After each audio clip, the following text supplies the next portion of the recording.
If you've ever noticed that your team's energy levels drop when you are feeling particularly stressed or low yourself, or that the team's energy levels rise when you are in a particularly good mood, then today's episode of the Leaders Kit Bag is for you.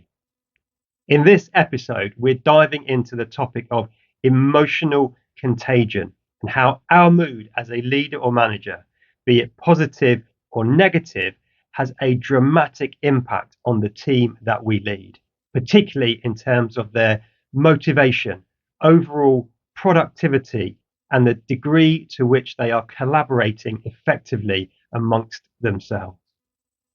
Hey, I'm Ben Morton. I'm a leadership trainer, executive coach, and keynote speaker.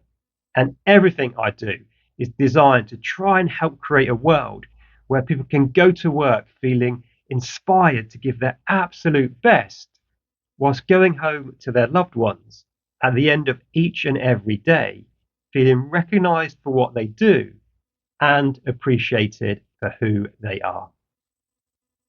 So, to today's content and the subject of emotional contagion.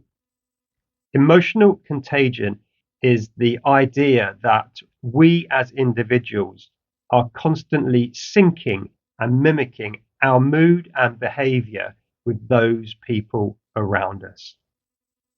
According to the psychologist Professor Elaine Hadfield, this is a largely unconscious process, but one that has a dramatic impact on the overall morale of our team. And because as leaders and managers, we are very visible and people are always watching what we do and looking to us for their cues and guidance, we have a very high influence on the overall emotional climate of the team. So if we know emotions are contagious and can spread like a virus, then what can we do as leaders to spread positive emotional contagion? Well, in this episode of the Leaders Kit Bag, I've got 3 very simple tips for you. Number 1 is around intentional mood setting. This is a simple task where before we are going into our next meeting, or perhaps even walking through the doors of the office in the morning if we've had a particularly bad commute or a difficult start to the day at home, we just take a minute or 2, even seconds, to check ourselves and notice our mood. And then we can deliberately set some intentions about how we want to show up in the next meeting or with the next interaction with our team. And then we can reset by simply taking a few deep breaths. We might want to say a quick positive affirmation, or even just remember a previous success or a previous positive experience you've had with the person or people you are about to go and meet with. So that's number 1, intentional mood setting. Number 2 is around mirroring empathy. Here we can really practice the skills of active listening.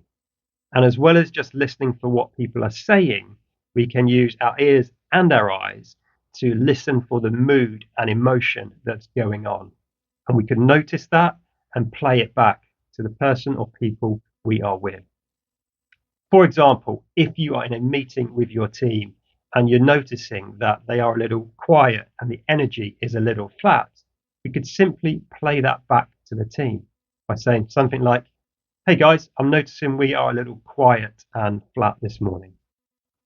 The simple act of mirroring the emotion, energy, and playing it back can defuse any tension that there might be. And actually, simply labeling and calling out what you are sensing in itself can oftentimes lift the mood and energy of the team. The third tip I have, or perhaps more of a watch out really, this third one is about this idea that it's important to express positivity very authentically. The research from Cousins and Posner says, as well as people wanting a leader to be inspiring, we also want our leaders to be honest and authentic. So, in trying to spread positive emotional contagion, this isn't about toxic positivity. This isn't about always putting a happy face on things. It's really just noticing the energy and being quite authentic with it.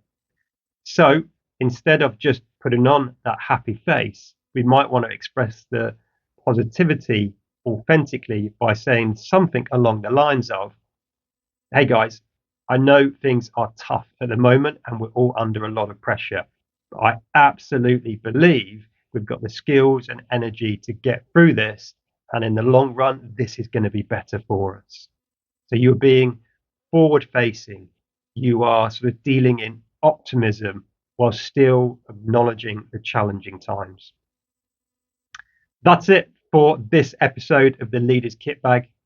As always, I hope it's been useful, and look after yourself, look after those who've got the privilege and responsibility to lead.